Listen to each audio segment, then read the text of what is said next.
Vous rêvez d'acheter votre premier logement, mais vous ne savez pas par où commencer. Bonne nouvelle, en France, il existe des dispositifs spécifiques pour vous aider. Et la plupart des gens n'en profitent pas parce qu'ils ne les connaissent pas. Dans cette vidéo, on fait le tour complet de ce que vous devez savoir en tant que primo-accédant. Restez jusqu'à la fin, le dernier point change vraiment la donne. Commençons par la base. Un primo-accédant, c'est une personne ou un ménage qui réalise son premier achat immobilier. Mais attention, la définition est plus large qu'on ne le croit. Si vous n'avez pas été propriétaire de votre résidence principale au cours des 2 dernières années, vous êtes de nouveau considéré comme un primo-accédant. Concrètement, si vous étiez locataire ou hébergé à titre gratuit pendant 2 ans, vous y avez le droit. Et autre point souvent ignoré, vous pouvez être primo-accédant même si vous possédez déjà un bien. Par exemple, si vous êtes locataire de votre résidence principale mais propriétaire d'un appartement en investissement locatif, vous restez primo-accédant pour votre résidence principale. Passons aux choses sérieuses, les aides. Et il en existe plusieurs et elles peuvent significativement réduire le coût de votre achat. Le PTZ, le prêt à taux zéro, c'est la star des dispositifs primo-accédants. Pas d'intérêt, pas de frais de dossier, une partie de votre achat est financée gratuitement.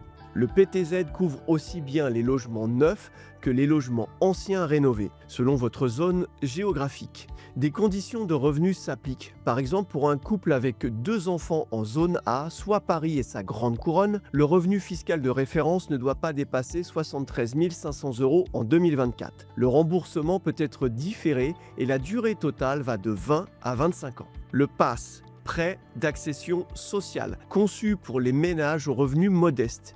Il offre des taux attractifs et peut couvrir la totalité du projet. Les frais de notaire sont réduits. Contrairement au PTZ, vous ne pouvez pas les combiner avec un autre crédit immobilier classique. Le prêt conventionné, lui, n'a pas de conditions de revenu. Il est accessible à davantage de ménages avec des taux plafonnés. Idéal si vous ne rentrez pas dans les critères du PASS. Le prêt Action Logement, réservé aux salariés d'entreprises privées de 10 salariés et plus, il peut financer jusqu'à 30 000 € de votre projet à un taux de 1%, à ne surtout pas négliger. Le PEL, Plan d'épargne logement. Si vous avez épargné depuis au moins 4 ans sur un PEL, vous pouvez débloquer un prêt à taux préférentiel. Le montant dépend des intérêts cumulés pendant la phase d'épargne. Le PSLA, Prêt social, location, accession. Ici, on commence comme locataire, puis on lève une option d'achat. Une part du loyer est capitalisée comme apport. TVA réduite à 5,5%, exonération de taxes foncières pendant 15 ans. C'est un dispositif très avantageux pour les profils éligibles.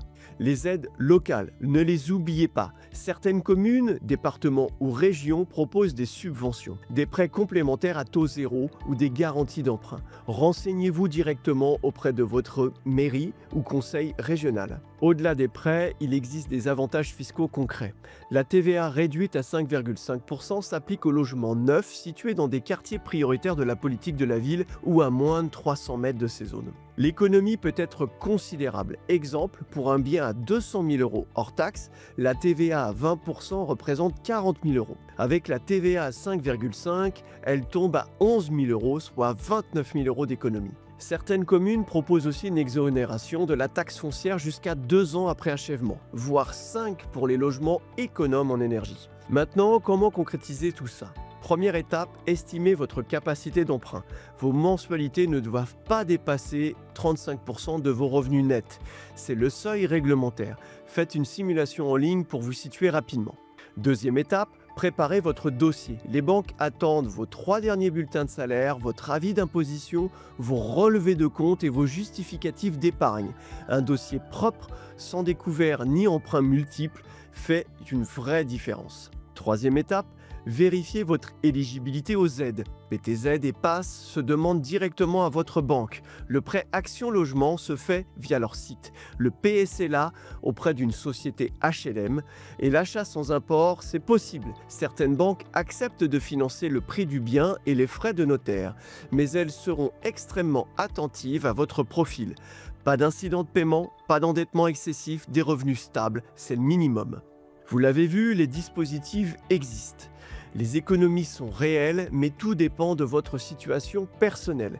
C'est là que la simulation fait toute la différence. Chez Meilleur Taux, vous pouvez effectuer vos simulations en quelques minutes afin de trouver l'offre qui vous convient le mieux. Comparez les taux, estimez votre éligibilité aux aides et prenez votre premier achat immobilier avec toutes les cartes en main. Le lien est dans la description et si cette vidéo vous a été utile, likez, abonnez-vous. On publie régulièrement des conseils pour mieux comprendre l'immobilier et le crédit. À très vite.